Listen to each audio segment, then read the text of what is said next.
Well, when we start the film, Burke has become just overrun by dragons, and they're having, a wonderful symbiotic life with the humans of Burke, but there's just no room for anyone left. And Hiccup and Astrid and all the other dragon riders have taken on the charge to rescue dragons, and this is why they have so many dragons, because they've rescued so many and brought them back.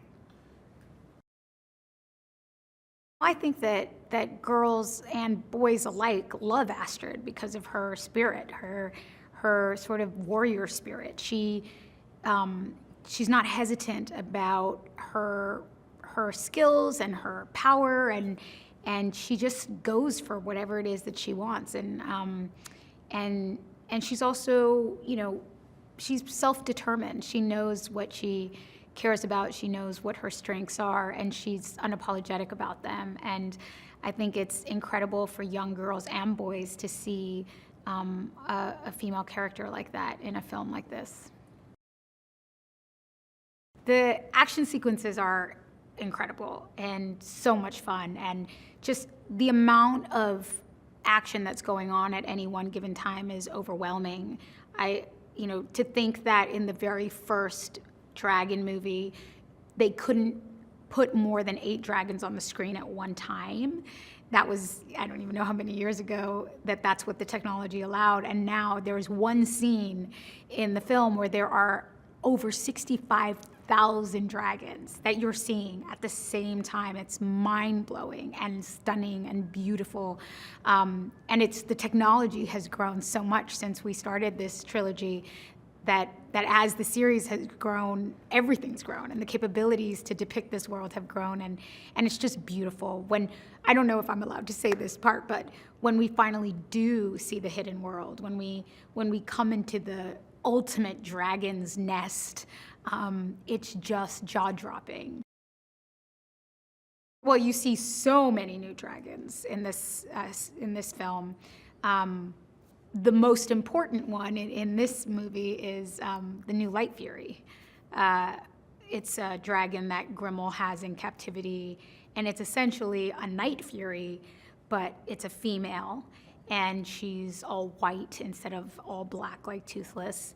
And she's really majestic and sort of this really magical creature. They all are, but there's something about her that's super ethereal, and I think the references for her and all the drawing and all the animation was, cat-like qualities, lion-like qualities, and that really comes through because she's so elegant. And you think Toothless is elegant until you put him next to her, and then he seems like a bull in a china shop.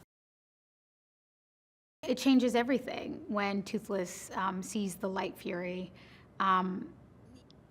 His relationship, she's very wild and not domesticated at all. So she doesn't trust humans, and she doesn't trust Hiccup. And this world that Toothless has been tied to is so foreign to her, and she wants nothing to do with it. And so for Toothless to woo her and to be able to be with her, he has to come away from the safety of what he knows with Hiccup and the human world. And that means Hiccup has to let Toothless go, and he builds him a tail that allows him to fly on his own, which up until then, Toothless needed Hiccup to fly. And now Hiccup is allowing Toothless to fly without him, which is like the perfect metaphor for letting go of something you love to let it fly and be its full self.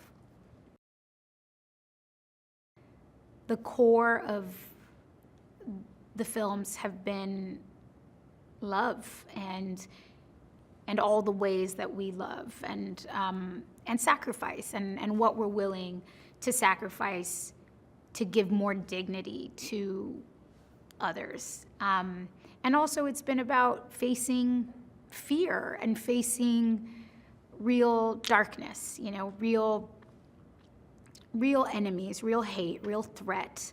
And those things are hard to talk about in the real world when we talk about them in the context of a world that we've created, it becomes so much simpler to reconnect to what's right and what's wrong, and what the right thing to do is, and that answer is almost always choosing love and choosing to be the best version of yourself, even when it's the hard thing to do.